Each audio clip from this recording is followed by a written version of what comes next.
ओम क्लीम कृष्णाय नमः। मार्गशीर्ष मास महात्म्य सुनने वाले सभी भक्तों का आज की कथा में हार्दिक स्वागत है। भगवान श्री कृष्ण और श्रीमती राधा रानी की कृपा सदैव आप और आपके समस्त परिवार पर बनी रहे। 1 दिसंबर 2023 आज है शुक्रवार का दिन और आज आप सुनेंगे मार्गशीर्ष मास महात्म्य का चौथा अध्याय। और आज की कथा बहुत महत्वपूर्ण होने वाली है क्योंकि आज आप भगवान श्री कृष्ण के मुख से ही जानेंगे कि एकादशी व्रत करने की विधि क्या होती है और उसका उद्यापन किस प्रकार से करना चाहिए। और कई भक्तों के प्रश्न आ रहे हैं कि उन्हें प्रतिदिन गजेंद्र मोक्ष का पाठ भी सुनना है, तो आज से कथा में गजेंद्र मोक्ष का पाठ भी शामिल रहेगा। वीडियो को अंत तक जरूर देखिए और अगर आपको वीडियो अच्छी लगे तो वीडियो को लाइक किया कीजिए और ज़्यादा से ज़्यादा इस वीडियो को अपने फैमिली फ्रेंड्स के साथ शेयर किया कीजिए। भगवान श्री कृष्ण ब्रह्मा जी से कहते हैं, हे ब्रह्मन, काम्पिल्य नगर में वीरबाहु नाम से एक प्रसिद्ध राजा हो गए हैं। वे सत्यवादी, क्रोध पर विजय पाने वाले, ब्रह्मज्ञानी तथा मेरे भक्त थे। उनका स्वभाव बड़ा दयालु था। वो वैष्णवों के भक्त थे और मेरी कथा सुनने में सदा रुचि रखते थे। दानी, विद्वान, क्षमाशील, पराक्रमी, जितेंद्रिय तथा अपनी ही स्त्री से स्नेह रखने वाले थे। उनकी स्त्री भी पतिव्रता, परम साध्वी तथा मेरी भक्ति में तत्पर रहने वाली थी। अपनी उस रानी के साथ वे समूची पृथ्वी का पालन करते थे और मेरे सिवा दूसरे किसी देवता को वे जानते भी नहीं थे। एक दिन महामुनि भारद्वाज महात्मा वीरबाहु के घर पधारे। उन्हें देखकर राजा ने विधिपूर्वक अर्घ्य दिया, उनका स्वागत सत्कार किया, अपने ही हाथ से उनके लिए आसन बिछाया और बड़ी भक्ति से प्रणाम करके मुनि के आगे खड़े होकर कहा, हे ब्रह्मर्षि, आज तो मेरा जन्म सफल हो गया। परमात्मा भगवान विष्णु मुझ पर बहुत प्रसन्न है, जिससे आप जैसे योगी राज ने आज मेरे घर पर पदार्पण किया है। आपकी पवित्र दृष्टि पड़ने से आज मैं कोटि कोटि पापों से मुक्त हो गया। भारद्वाज बोले, हे महाभाग, तुम भगवान विष्णु के परम भक्त हो। उत्तम प्रजाओं से युक्त वह धरती धन्य है जिसकी तुम रक्षा करते हो। जहाँ का राजा भगवान विष्णु का भक्त न हो, उस राज्य में निवास नहीं करना चाहिए। भारद्वाज मुनि कहते हैं कि जंगल और तीर्थ में निवास करना अच्छा है, परंतु वैष्णवहीन राज्य में कदापि श्रेयस्कर नहीं। जहाँ भगवत भक्त राजा इस पृथ्वी का शासन करता है, उस पाप शून्य राज्य को वैकुंठ मानना चाहिए। जैसे मंत्रहीन आहुति, मरे हुए बछड़े वाली गाय का दूध, दशमी विद्या एकादशी, लंबे लंबे केश रखने वाली विधवा तथा स्नान के बिना व्रत, ये सब श्रेष्ठ नहीं माने जाते, उसी प्रकार बिना वैष्णव का राज्य भी अच्छा नहीं है।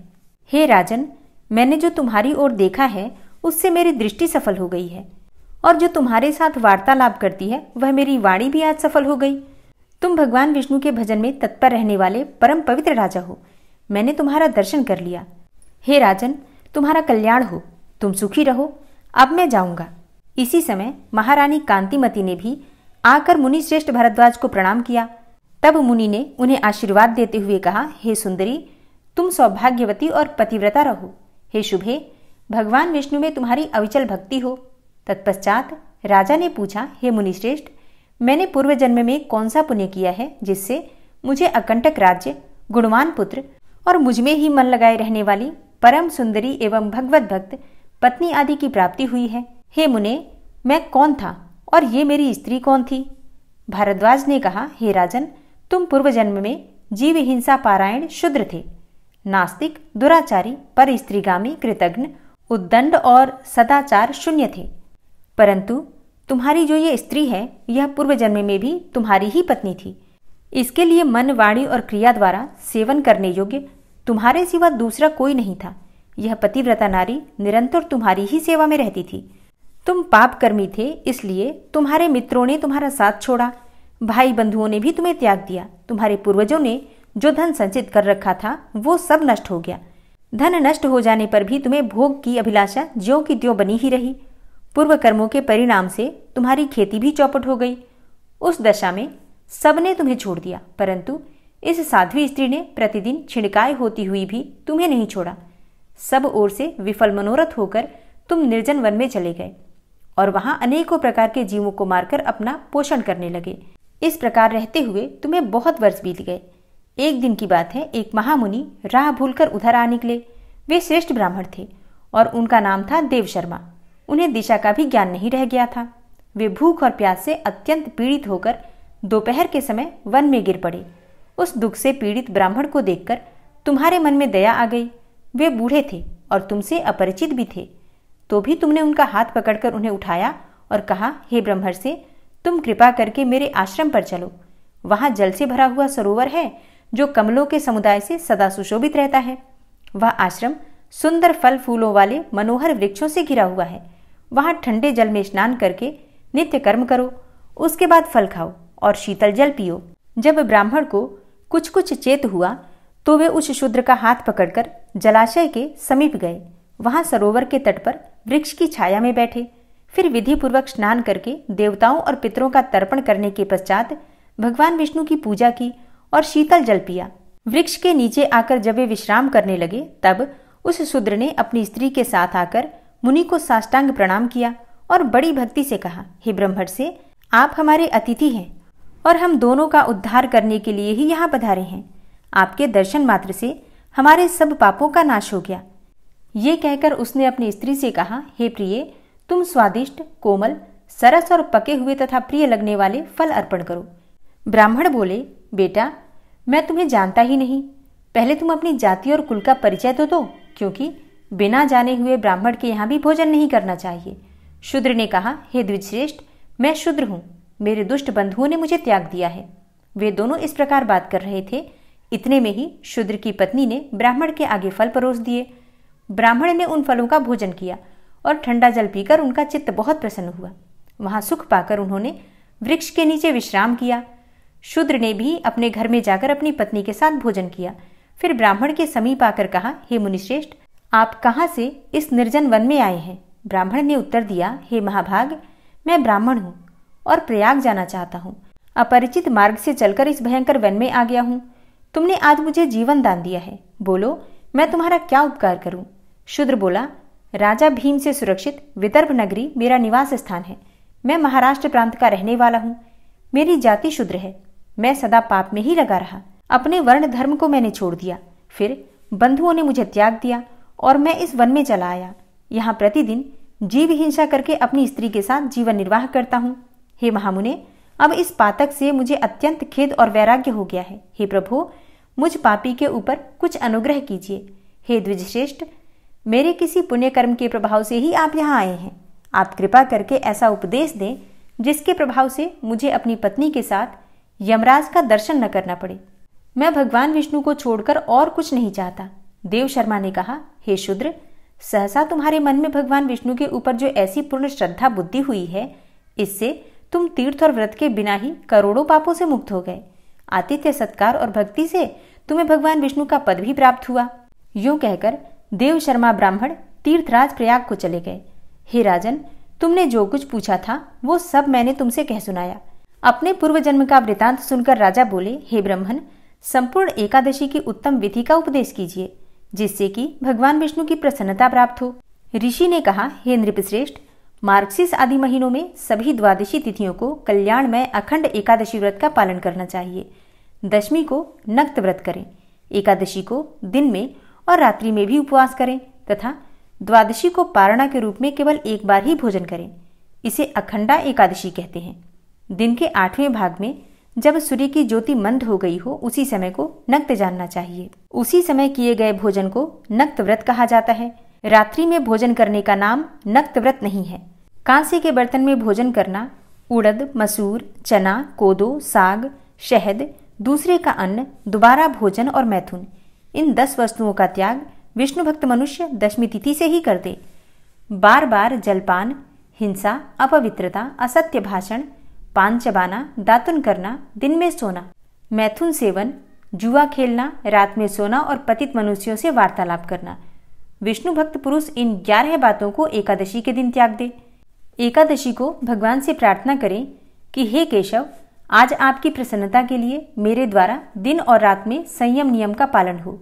मेरी सोई हुई इंद्रियों के द्वारा यदि स्वप्न में भी कोई विकलता, भोजन या मैथुन की क्रिया हो जाए अथवा मेरे दांतों के अंदर यदि पहले से अन्न सटा हो तो हे पुरुषोत्तम, इन सब बातों को क्षमा कीजिए। पापों से उपावृत अर्थात निवृत्त होकर जो गुणों के साथ वास किया जाए उसी को उपवास समझना चाहिए। शरीर को सुखा डालने का नाम उपवास नहीं है। पहले कही हुई 10 बातें तथा पराया अन्न, शहद और शरीर में तेल मलना आदि कार्य द्वादशी के दिन विष्णु भक्त पुरुष न करें। फिर द्वादशी आने पर भगवान से इस प्रकार प्रार्थना करें कि हे भगवान गरुड़ध्वज, आज सब पापों का नाश करने वाली पुण्यमयी पवित्र द्वादशी तिथि मेरे लिए प्राप्त हुई है। इसमें मैं पारण करूंगा, आप प्रसन्न होइए। तदनंतर ब्राह्मणों को भोजन कराकर स्वयं भोजन करें। इस विधि से जब तक वर्ष की समाप्ति हो तब तक विद्वान पुरुष एकादशी व्रत करता रहे और वर्ष पूरा होने पर उसका उद्यापन करें। एकादशी व्रत का उद्यापन किस प्रकार से किया जाता है ये आप कल की कथा में सुनेंगे। और कृष्ण कथा में आज आप सुनने वाले हैं भगवान पर विश्वास की सत्य कहानी। एक नगर में एक सेठ रहता था, बहुत कंजूस था और एक दिन उसे कहीं जाना पड़ गया तो उसने अपने बेटे को दुकान पर बिठा दिया और उससे कहा कि कोई भी सामान लेने आए तो बिना पैसे के उसे कोई सामान मत देना और जब तक मैं वापस ना आऊं तब तक दुकान संभालो। अब अचानक क्या हुआ कि एक संत आ गए जो अलग अलग स्थानों से भोजन की सामग्री इकट्ठा करते थे। संत ने सेठ के बेटे से अनुरोध किया कि वो उन्हें थोड़ा नमक दे दे। बेटे ने संत के लिए डिब्बा खोलकर 1 चम्मच नमक दिया। जब सेठ वापस आए तो उन्होंने देखा कि डिब्बा खुला हुआ था। अब सेठ ने अपने बेटे से पूछा कि उसने क्या बेचा और किसे बेचा।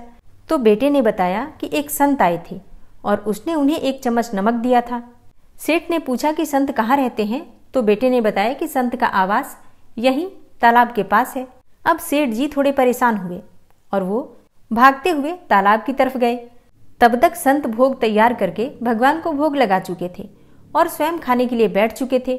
सेठ ने दूर से ही बोला कि महाराज, आपके लाए गए नमक में जहरीला पदार्थ है, कृपया इसे न खाएं।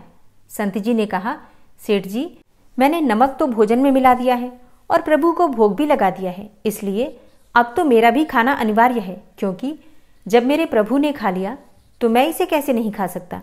इस तरह संत ने भोजन को प्रसाद मानकर उसे खाना शुरू कर दिया।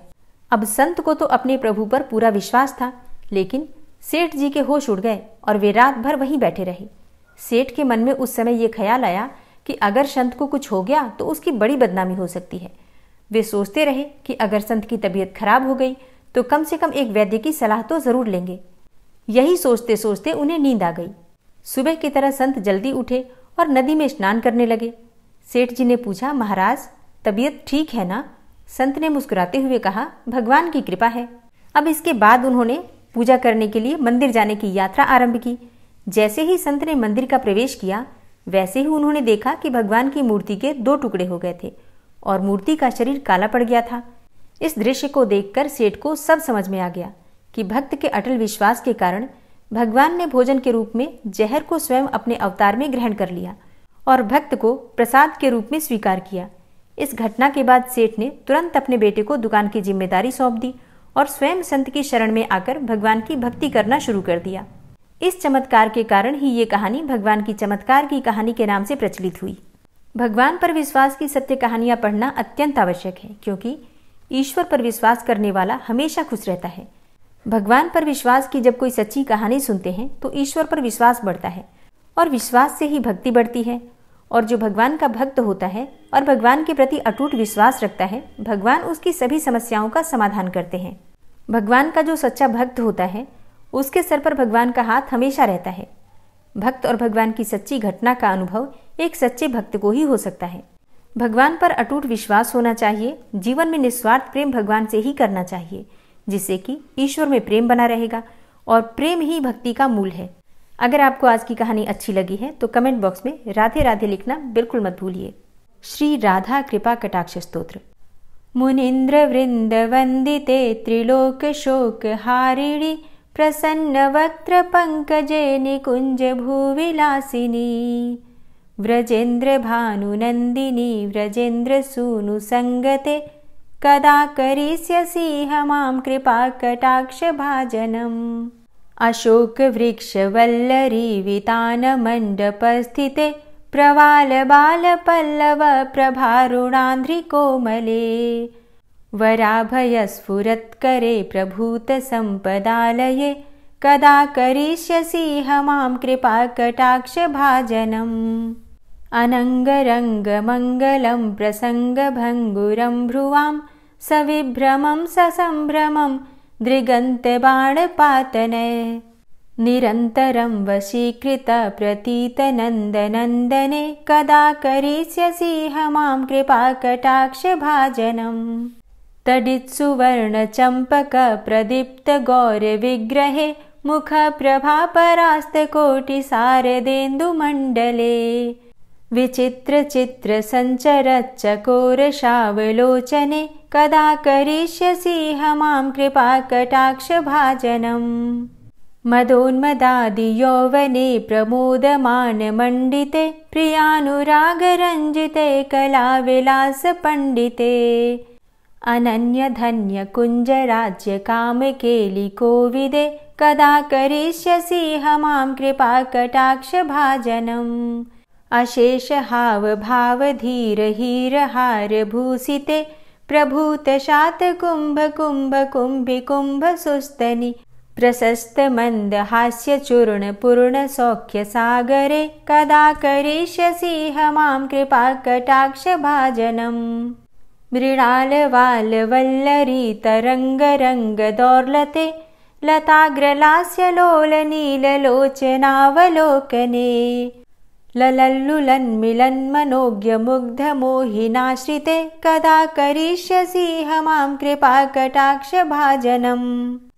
सुवर्णमल्लिकाञ्चितत्रिरेखकम्बुकण्ठगे त्रिसूत्रमङ्गलीगुणत्रिरत्नदीप्तिदीधिते सलोलनीलकुन्तलप्रसूनगुच्छगुम्फिते कदा करिष्यसि मां कृपाकटाक्षभाजनम्।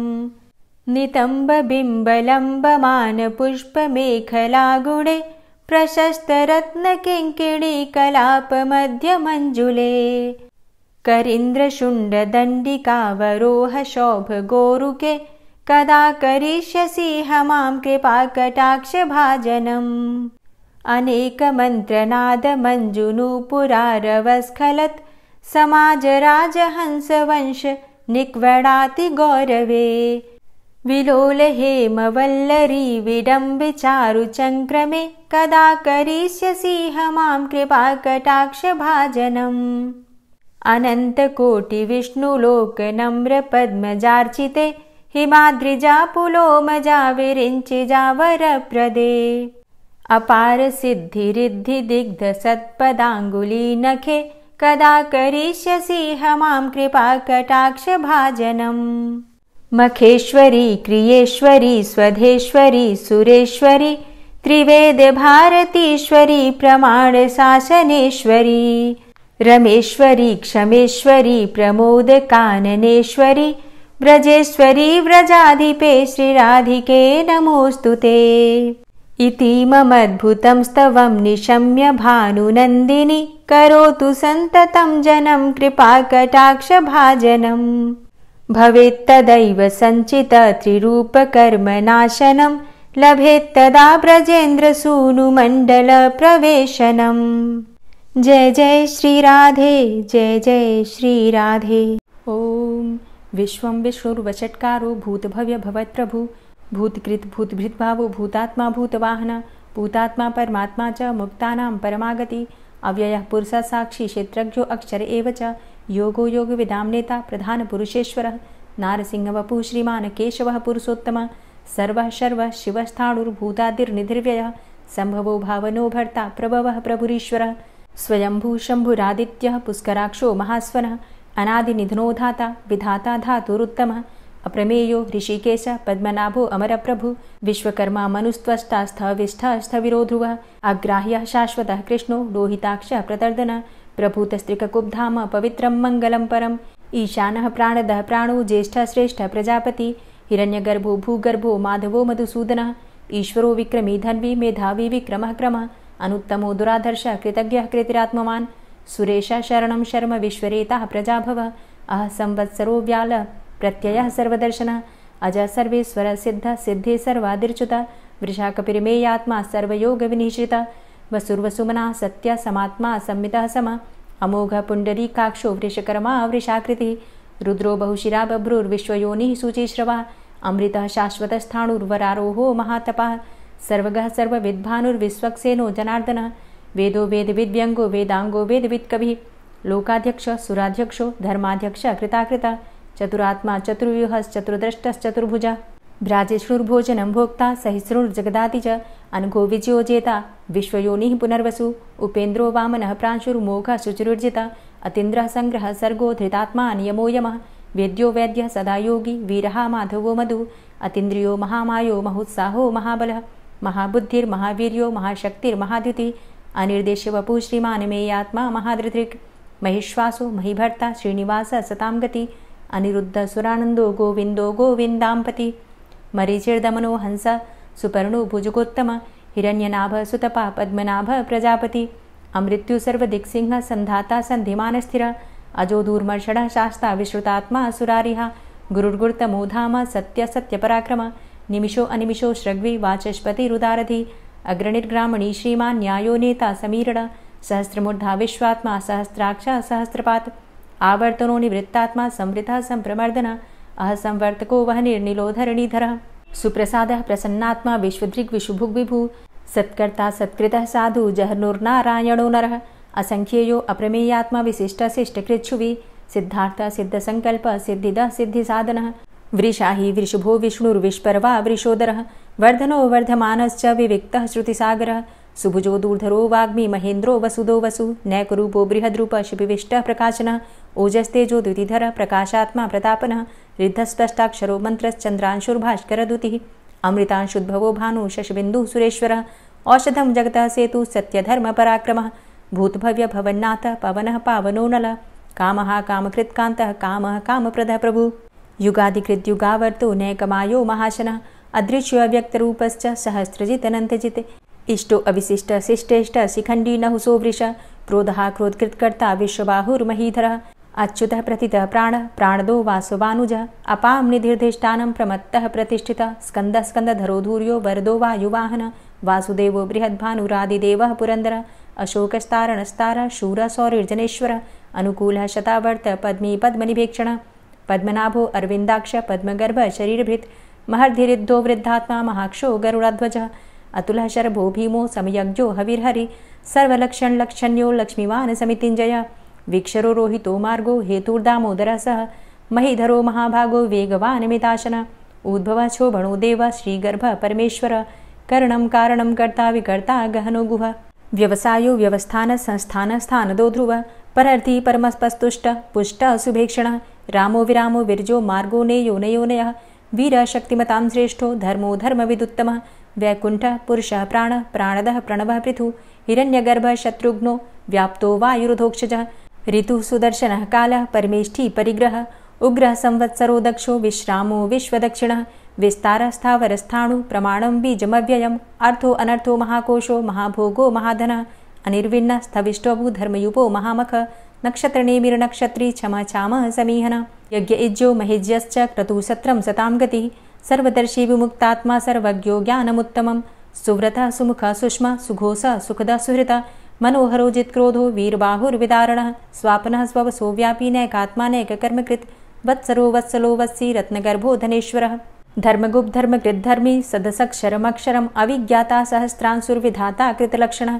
गभस्तिनेमिः सत्त्वस्थः सिंहो भूतमहेश्वरः आदिदेवो महादेवो देवेशो देवभृद्गुरुः उत्तरो गोपतिर्गोप्ता ज्ञानगम्यः पुरातनः शरीरभूतभृद्भोक्ता कपीन्द्रो भूरि दक्षिणः सोमभो अमृतपः सोम पुरुजित पुरुषोत्तमः विनयोजयः सत्यसन्धो दाशाः सात्वतांपतिः जीवो विनयिता साक्षी मुकुन्दो अमितविक्रमः अम्भो निद्रणन्तात्मा महोदधीशयोऽन्तकः अजोमहारः स्वाभाव्यो जितामित्रः प्रमोदनः आनन्दो नन्दनो नन्दः सत्यधर्मा त्रिविक्रमः महर्षि कपिलाचार्यः कृतज्ञो मेदिनीपतिः त्रिपदस्त्रिदशाध्यक्षो महाशृङ्गः कृतान्तकृत् महावराहो गोविन्दः सुखेणः कनकाङ्गदी गुह्यो गभीरो गहनो गुप्तश्चक्रगदाधरः वेधा स्वाङ्गो अजितः कृष्णो दृढः सङ्कर्षणोच्युतः वरुणो वारुणो वृक्षः पुष्कराक्षो महामनाः भगवान् भगानन्दी वनमाली हलायुधः आदित्यो ज्योतिरादित्यः सहिष्णुर्गतिसत्तमः सुधन्वाखण्ड परशुर्दारुणो द्रविडप्रदः दिविस्त्रिक्सर्वदृग्व्यासो वाचस्पतिर्योनिजः त्रिसामासामगः साम निर्वाणं भेषजं भिषक् सन्न्यासकृच्छमः शान्तो निष्ठा शान्तिः परायणम् शुभांगः शान्तिदस्रष्टा कुमुदः कुवलेशय गोहितो गोपतिर्गोप्ता वृषभाक्षो वृषप्रियः अनिवर्ति निवृतात्मा संक्षेप्ता चेमकृच्छिवः श्रीवत्सवक्षा श्रीवास श्रीपति श्रीमतांबरः श्रीद श्रीश श्रीनिवास श्रीनिधि श्रीविभावन श्रीधर श्रीकर श्रेय श्रीमान् लोकत्रयाश्रयः स्वक्ष स्वंग शतानंदो नंदिर्ज्योतिर्गणेश्वरः विजितात्मा विधेयात्मा सत्कीर्तिश्छिन्न संशयः उदीर्णः सर्वतक्षसुर्निश शाश्वतः स्थिरः भूषयो भूषणो भूतिर्विशोकः शोकनाशनः अर्चिष्मान अर्चिता कुंभो विशुद्धात्मा विशोधन अनिरुद्धो अप्रतिरथ प्रद्युम्नो अमित विक्रम कालिनेमि निहावीर शौरी शूरजनेश्वर त्रिलोकात्मा त्रिलोकेशः केशवः केशिहारी कामदेवः कामपालः कामीकान्तः कृतागमः अनिर्देशव पूर्विष्णोर्वीरो अनंतो धनंजयः ब्रह्मण्यो ब्रह्मकृत् ब्रह्मा ब्रह्म ब्रह्म विवर्धन ब्रह्मविद् ब्राह्मणे ब्रह्मी ब्रह्मज्ञो ब्राह्मण प्रिय महाक्रमो महाकर्मा महातेजा महोरगः महाक्रतुर्महायज्वा महायज्ञो महाहवि स्तव्यः स्तव प्रिय स्तोत्रं स्तुतिस्तोतारण प्रिय पूर्णः पुरैता पुण्य पुण्यकीर्तिर्नामयः मनोजवस्तीर्थकरो वसुरेता वसुप्रद वसुप्रदो वासुदेव वसुर्वसुमनाहवि सद्गतिः सत्कीर्तिः सत्ता सद्भूति सत्परायणः शूरसेनो यदुश्रेष्ठः सन्निवासः सुयामुनः भूतावासो वासुदेवः सर्वासु निलयोऽनलः दर्पः दर्पदो दृप्तो दूर्धरोऽथा पराजितः विश्वमूर्तिर्महामूर्तिर्दीप्तमूर्तिर्मूर्तिमान् अनेकमूर्तिरव्यक्तः शतमूर्तिः शताननः एको नैकः सवः किं यत्तत्पदमनुत्तमं लोकबन्धुर्लोकनाथो माधवो भक्तवत्सलः सुवर्णवर्णो हेमांगो वरांगश्चन्दनांगदी वीरः विषमः शून्यो घृताशीरचलश्चलः अमानीमानदो मान्यो लोकस्वामी त्रिलोकधृक् सुमेधा मेधजो धन्यः सत्यमेधा धराधरः तेजोवृषः द्वितिधरः सर्वशस्त्रभृताम्बरः प्रग्रहो निग्रहो व्यग्रो नैकशृङ्गो गदाग्रजः चतुर्मूर्तिश्चतुर्बाहुश्चतुर्व्यूहश्चतुर्गति चतुरात्मा चतुर्भावश्चतुर्वेदविदेकपात् समावर्तो अनिवृतात्मा दुर्जयो दुरतिक्रम दुर्लभो दुर्गमो दुर्गो दुरावासो दुरारिहा शुभांगो लोकसारंग शुतन्तुस्तन्तुवर्धन इंद्रकर्मा महाकर्मा कृतकर्मा कृतागम उद्भवः सुन्दरः सुन्दो रत्ननाभः सुलोचनः अर्को वाजसनः शृङ्गी जयन्तः सर्वविजयी सुवर्णबिन्दुरक्षोभ्य सर्वभागीश्वरेश्वरः महाह्रदो महागर्तो महाभूतो महानिधि कुमुदः कुन्दरः कुन्दः पर्जन्यः पावनो नीलः अमृताशो अमृतवपुः सर्वज्ञः सर्वतोमुखः सुलभः सुव्रतः सिद्धः शत्रुजित् शत्रुतापनः न्यग्रोधो दुम्बरो अस्वस्थश्चाणुरान्ध्रनिषूदनः सहस्रार्चिः सप्तजिह्वः सप्तैधा सप्तवाहनः अमूर्तिरणघो अचिन्त्यो भयकृद् भयनाशनः अणुर्बृहत् कृशस्थूलो गुणभृन्निर्गुणो महान् अधृतः स्वधृतः स्वास्य प्राग्वंशो वंशवर्धनः भारभृति कथितो योगी योगी स सर्वकामद आश्रम श्रमण छाम सुपर्णो वायुवाहन धनुर्धरो धनुर्वेदो दण्डोदमयितादम अपराजितः सर्वसहो नियन्ता नियमो यमः सत्त्ववान् सात्विकः सत्य सत्यधर्मपरायण अभिप्रायः प्रियार्होर्ह प्रियकृत् प्रीतिवर्धनः विहाय सगतिर्ज्योति सुरुचिर्हुद्भुग्विभु रविर्विलोचनः सूर्य सविता रविलोचनः अनन्तो हुद्भुग्भोक्ता सुखदो नैकजोग्रज अनिर्विण्ण सदामर्षि लोकाधिष्ठानमद्भुतः सनात सनातन्तमः कपिलः कपिरप्यय स्वस्तिदा स्वस्तिकृत् स्वस्ति स्वस्तिभुक् स्वस्ति दक्षिणः रौद्रः कुण्डली चक्रे विक्रमयुर्जितशासनः शब्दातिगः शब्दशः शिशिरः शर्वरीकर अक्रूरः पेशलो दक्षो दक्षिणः क्षमिणाम्बर विद्वतमो वितभय पुण्यश्रवणकीर्तन उत्तारणो दुष्कृतिः पुण्यो दुःस्वप्ननाशन वीरः संतो जीवनः पर्यवस्थितः अनन्तरूपो अनन्तसृर्जितमन्युर्भयापः चतुरश्रो गभीरात्मा विदिशो व्यादिशो दिश अनादिर्भूर्भुवो लक्ष्मी सुवीरो रुचिरांगद जननो जन्मादिर्भीमो भीमपराक्रम आधारनीले योधाता पुष्पहासः प्रजागर ऊर्ध्वगः सत्पथाचार प्राणदः प्रणमपण प्रमाणं प्राणनीलयः प्राणभृत् प्राणजीवनः तत्त्वं तत्त्वविदेकात्मा जन्म मृत्यु जरातिग भूर्भुवः स्वस्तरुस्तारः सविता प्रपितामह यज्ञो यज्ञपतिर्यज्वा यज्ञांगो यज्ञवाहन यज्ञभृद्यज्ञकृद्यज्ञ यज्ञभुग्यज्ञसाधन यज्ञान्तिकृद्यज्ञ गुह्यमन्यमन्नादेव च आत्मयोनिः स्वयं जातो वैखानः सामगायन देवकी नन्दन स्रष्टा क्षितिसः पापनाशन शङ्खभृन्नन्दकी चक्री शारङ्गधन्वा गदाधरः रथाङ्गपाणिरक्षोभ्य सर्वप्रहरणायुध ओम नमः इति। गजेंद्र मोक्ष पाठ। पाठ सुनाने से पहले थोड़ी सी जानकारी मैं आपको देना चाहती हूँ इस स्तोत्र के बारे में। हिंदू धर्म के प्रथम ग्रंथ श्रीमद् भगवद गीता के 3 अध्याय में गजेंद्र स्तोत्र पढ़ने को मिलता है। इसमें श्लोकों की संख्या है 33 और ऐसा कहा जाता है कि इस मंत्र का जाप करने से जीवन में किसी भी प्रकार की परेशानी हो तत्काल आपको उससे मुक्ति मिल जाती है। इस स्तोत्र में हाथी और मगरमच्छ के साथ हुए युद्ध का वर्णन किया गया है और गजेंद्र जब युद्ध से हार जाता है तो भगवान विष्णु का ध्यान करके उनकी स्तुति करता है और उसकी स्तुति से प्रसन्न होकर भगवान विष्णु आते हैं और उसे मोक्ष प्रदान करते हैं। और इस पाठ को करते समय अगर हम अपने मन में ये भावना रखें कि हे श्री हरि विष्णु, जिस प्रकार से गजेंद्र को परेशानी से आपने बाहर निकाला उसी प्रकार से हमें भी हमारी परेशानियों से बाहर निकालिए, तो निश्चित ही भगवान विष्णु हमारी मदद करते हैं। तो अब सच्चे मन से भगवान श्री हरि विष्णु का ध्यान करके इस परम कल्याणकारी स्तोत्र का पाठ करते हैं। शुक जी ने कहा कि बुद्धि के अनुसार पिछले अध्याय में वर्णन किए गए रीति से अपने मन को नियंत्रित करके और हृदय को स्थिर करके गजेंद्र अपने पिछले जन्म में याद किए गए सर्वोच्च कार्य और बार बार जप किए जाने वाले स्तोत्र का जप करने लगा। गजेंद्र ने मन ही मन श्रीहरि को ध्यान करते हुए कहा कि जिनके प्रवेश करने से शरीर और मस्तिष्क चेतन की तरह व्यवहार करने लगते हैं, ओम द्वारा लक्षित और पूरे शरीर में प्रकृति और पुरुष के रूप में प्रवेश करने वाले उस सर्वशक्तिमान देवता का मैं मन ही मन स्मरण करता हूँ, जिनके सहारे ये पूरा संसार टिका हुआ है और जिनसे ये सारा संसार अवतरित हुआ है, जिन्होंने प्रकृति की रचना की है और जो खुद उसके रूप में ही प्रकट है, लेकिन उसके बावजूद भी वो इस पूरी दुनिया में सर्वोपरि और श्रेष्ठ हैं। ऐसे अपने आप और बिना किसी कारण के भगवान की मैं शरण में जाता हूँ। अपने संकल्प शक्ति के बल पर अपने ही स्वरूप में रचित और सृष्टि काल में प्रकट एवं प्रलय में अप्रकट रहने वाले इस शास्त्र प्रसिद्धि प्राप्त कार्य कारण रूपी संसार को जो बिना कुंठित दृष्टि के साक्ष्य रूप में देखते रहने पर भी लिप्त नहीं होते, चक्षु आदि प्रकाशकों के परम प्रकाशक प्रभु आप मेरी रक्षा करें। बीतते गए समय के साथ तीनों लोकों और ब्रह्मादि लोकपालों के पंचभूत में प्रवेश कर जाने पर और पंचभूतों से लेकर महत्वपूर्ण सभी कारणों के उनकी परम करुणा स्वरूप प्रकृति में मग्न हो जाने पर उस समय दुर्गेर और घोर अंधकार रूपेण प्रकृति ही बच रही थी। उस अंधकार से परे अपने परम धाम में जो सर्वव्यापी भगवान सभी दिशाओं में प्रकाशित होते रहते हैं, वो भगवान मेरी रक्षा करें। विभिन्न नाट्य रूपों में अभिनय करने वाले और उस अभिनेता के वास्तविक स्वरूप को जिस प्रकार से साधारण लोग भी नहीं जान पाते, उसी तरह से सत्व प्रधान देवता और महर्षि भी जिनके स्वरूप को नहीं जान पाते, ऐसे में कोई साधारण प्राणी उनका वर्णन कैसे कर सकता है। ऐसे दुर्गम चरित्र वाले भगवान मेरी रक्षा करें। अनेकों शक्ति से मुक्त, सभी प्राणियों को आत्मबुद्धि प्रदान करने वाले, सबके बिना कारण हित और अतिशय साधु स्वभाव ऋषि मुनिजन जिनके परम स्वरूप को देखने की इच्छा के साथ वन में रहकर अखंड ब्रह्मचर्य तमाम अलौकिक व्रतों को नियमों के अनुसार पालन करते हैं, ऐसे प्रभु ही मेरी गति है।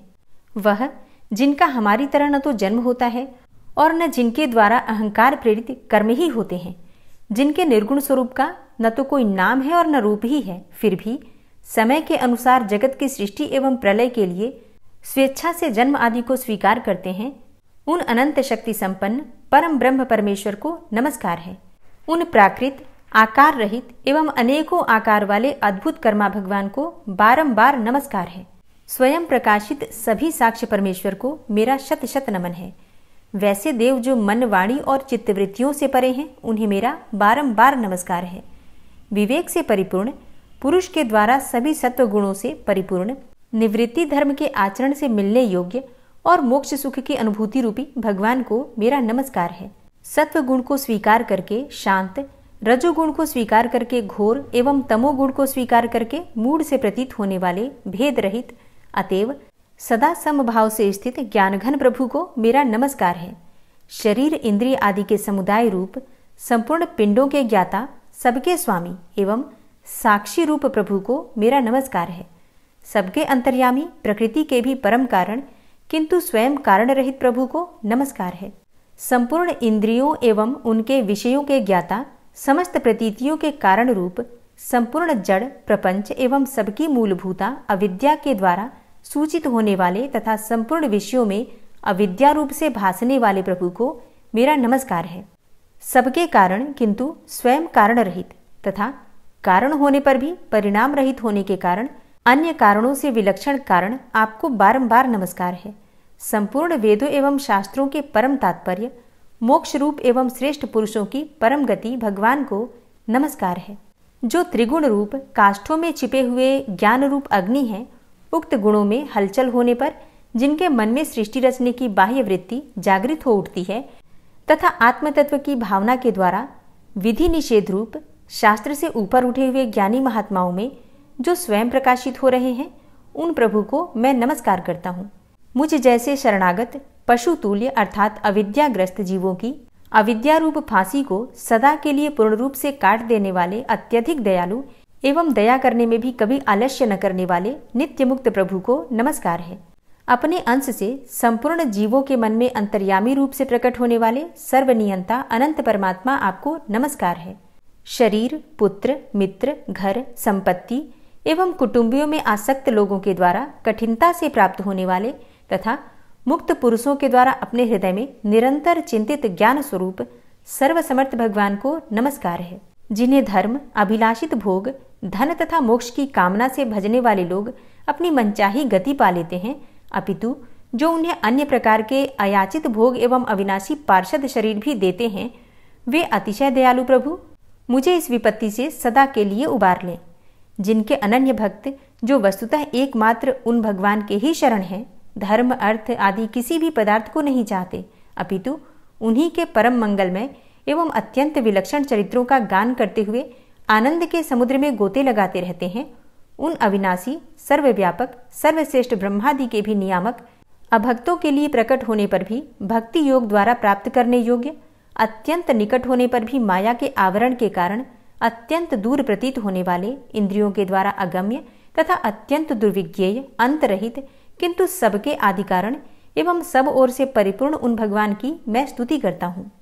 ब्रह्मा आदि समस्त देवता, चारों वेद तथा संपूर्ण चराचर जीव नाम और आवृत्ति भेद से जिनके अत्यंत क्षुद्र अंश के द्वारा रचे गए हैं, जिस प्रकार प्रज्वलित अग्नि से लपटे तथा सूर्य से किरणें बार बार निकलती हैं और पुनः अपने कारण में ही लीन हो जाती हैं, उसी प्रकार बुद्धि, मन, इंद्रिय और नाना योनियों के शरीर, यह गुणमय प्रपंच जिन स्वयं प्रकाश परमात्मा से प्रकट होता है और पुनः उन्हीं में लीन हो जाता है, वे भगवान न तो देवता हैं और न असुर, न मनुष्य हैं न तिर्यक अर्थात मनुष्य से नीची, पशु, पक्षी आदि किसी भी योनि के प्राणी हैं, न वे स्त्री हैं और न पुरुष हैं और ना ही नपुंसक हैं, न वे ऐसे कोई जीव हैं जिनका इन तीनों ही श्रेणियों में समावेश हो सके, न वे गुण हैं, न कर्म है, न कार्य है और न तो कारण ही है।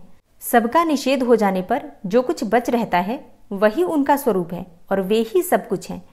ऐसे भगवान मेरे उद्धार के लिए आविर्भूत हों। मैं इस ग्राह के चंगुल से छूटकर जीवित नहीं रहना चाहता, क्योंकि भीतर और बाहर सब ओर से अज्ञान से ढके हुए इस हाथी के शरीर से मुझे क्या लेना है। मैं तो आत्मा के प्रकाश को ढक देने वाले उस अज्ञान की निवृत्ति चाहता हूँ, जिसका कालक्रम से अपने आप नाश नहीं होता, अपितु भगवान की दया से अथवा ज्ञान के उदय से ही होता है। इस प्रकार मोक्ष का अभिलाषी मैं विश्व के रचयिता, स्वयं विश्व के रूप में प्रकट तथा विश्व से सर्वथा परे, विश्व को खिलौना बनाकर खेलने वाले, विश्व में आत्मरूप से व्याप्त, अजन्मा, सर्वव्यापक एवं प्राप्य वस्तुओं में सर्वश्रेष्ठ भी भगवान को केवल प्रणाम ही करता हूँ, उनकी शरण में हूँ। जिन्होंने भगवत भक्ति रूप योग के द्वारा कर्मों को जला डाला है, वे योगी लोग उसी योग के द्वारा शुद्ध किए हुए अपने हृदय में जिन्हें प्रकट हुआ देखते हैं, उन योगेश्वर भगवान को मैं नमस्कार करता हूँ।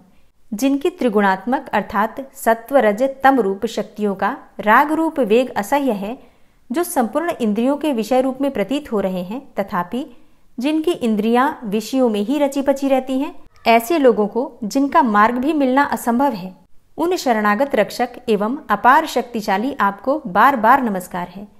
जिनकी अविद्या नामक शक्ति के कार्यरूप अहंकार से ढके हुए अपने स्वरूप को यह जीव जान नहीं पाता, उन अपार महिमा वाले भगवान की मैं शरण में आया हूँ। जिसने पूर्वोक्त प्रकार से भगवान के भेद रहित निराकार स्वरूप का वर्णन किया था, उस गजराज के समीप जब ब्रह्मा आदि कोई भी देवता नहीं आए, जो भिन्न भिन्न प्रकार के विशिष्ट विग्रहों को ही अपना स्वरूप मानते हैं, तब साक्षात श्रीहरि, जो सबके आत्मा होने के कारण सर्वदेव स्वरूप हैं, वहां प्रकट हो गए।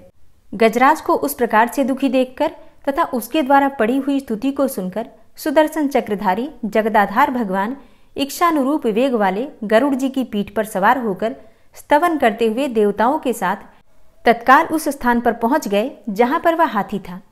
सरोवर के भीतर महाबली ग्रह के द्वारा पकड़े जाकर दुखी हुए उस हाथी ने आकाश में गरुड़ की पीठ पर सवार चक्र उठाए भगवान श्री हरि को देखकर अपनी सूंड को, जिसमें उसने पूजा के लिए कमल का एक फूल ले रखा था, ऊपर उठाया और बड़ी ही कठिनाई से सर्वपूज्य भगवान नारायण आपको नमस्कार है, यह वाक्य कहा। उसे पीड़ित देखकर अजन्मा श्रीहरि एकाएक गरुड़ को छोड़कर नीचे झील पर उतर आए। वे दया से प्रेरित होकर ग्राह सहित उस गजराज को तत्काल झील से बाहर निकाल लाए और देवताओं के देखते ही देखते चक्र से मुंह चीरकर उसके चंगुल से हाथी को उबार लिया। गजेंद्र मोक्ष स्तोत्र संपूर्ण हुआ। और अब बड़े ही प्रेम से भक्ति भाव से जयकारा लगाइए, भगवान श्री हरि विष्णु की जय। और अब आप सुनेंगे श्री तुलसी चालीसा। श्री तुलसी महारानी करु विनय सिरनाय, जो मम हो संकट विकट दीजे मात नशाय। नमो नमो तुलसी महारानी, महिमा अमित न जाए बखानी। दियो विष्णु तुमको सन्माना, जग में छायो सुयस महाना। विष्णु प्रिया जय जयति भवानी, तिहु लोक की हो सुख खानी। भगवत पूजा करे जो कोई, बिना तुम्हारे सफल न होई। जिन घर तव नहीं होय निवासा, उस घर कर ही विष्णु नहीं बासा। करें सदा जो तव नित सुमिरन, तेहि के काज होय सब पूरन। कार्तिक मास महात्म तुम्हारा, ताको जानत सब संसारा। तव पूजन जो करे कुंवारी, पावे सुंदर वर सुकुमारी। करे जो पूजा नित प्रति नारी, सुख संपत्ति से होय सुखारी। वृद्धा नारी करे जो पूजन, मिले भक्ति होवे पुलकित मन। श्रद्धा से पूजे जो कोई, भवनिधि से तर जावे सोई। कथा भागवत यज्ञ करावे, तुम बिन नहीं सफलता पावे। छायो तब प्रताप जग भारी, ध्यावत तुम्हीं सकल चित धारी। तुम्ही मात यंत्रन तंत्रन में, सकल काज सिद्धि होवे क्षण में। औषधि रूप आप हो माता, सब जग में तव यश विख्याता। देव ऋषि मुनि और तपधारी, करत सदा तव जय जयकारी। वेद पुराणन तव यश गाया, महिमा अगम पार नहीं पाया। नमो नमो जय जय सुख कारणी, नमो नमो जय दुख निवारणी। नमो नमो सुख संपत्ति देनी, नमो नमो अघ काटन चेनी। नमो नमो भक्तन दुख हरणी, नमो नमो दुष्टन मद छेनी। नमो नमो भव पार उतारणी, नमो नमो परलोक सुधारणी। नमो नमो निज भक्त उबारणी, नमो नमो जन काज सवारणी। नमो नमो जय कुमति नशावनी, नमो नमो सब सुख उपजावनी। जयति जयति जय तुलसी माई, ध्याऊं तुमको शीश नवाई। निज जन जानी मोहि अपनाओ, बिगड़े कारज आप बनाओ। करूं विनय मैं मात तुम्हारी, पूर्ण आशा करहु हमारी। शरण चरण कर जोरी मनाऊं, निश दिन तेरे ही गुण गाऊं। करहु मात अब मोह पर दाया, निर्मल होए सकल मम काया। मांगू मातु यही बर दीजे, सकल मनोरथ पूर्ण कीजे। जानू नहीं कछु नेम आचारा, क्षमहु मातु अपराध हमारा। 12 मास करे जो पूजा, तासम जग में और नहीं दूजा। प्रथम ही गंगा जल मंगवावे, फिर सुंदर स्नान करावे। चंदन अक्षत पुष्प चढ़ावे, धूप दीप नैवेद्य लगावे। करें आचमन गंगा जल से, ध्यान करे हृदय निर्मल से। पाठ करे फिर चालीसा की, स्तुति करे मात तुलसा की। यह विधि पूजा करे हमेशा, ताके तन नहीं रहे कलेशा। करे मास कार्तिक का साधन, सोवे नित पवित्र हुई जाहि। है यह कथा महासुखदाई, पढ़े सुने सो भव तर जाई। यह श्री तुलसी चालीसा, पाठ करे जो कोय। गोविंद सो फल पावही, जो मन इच्छा होय। तुलसी चालीसा संपूर्ण। और अब आप सुनेंगे तुलसी महारानी की आरती। तुलसी महारानी नमो नमो, हरि की पटरानी नमो नमो। तुलसी महारानी नमो नमो, हरि की पटरानी नमो नमो। धन्य तुलसी पूर्ण तप कीनो, धन्य तुलसी पूर्ण तप कीनो। शालिग्राम की बनी पटरानी नमो नमो।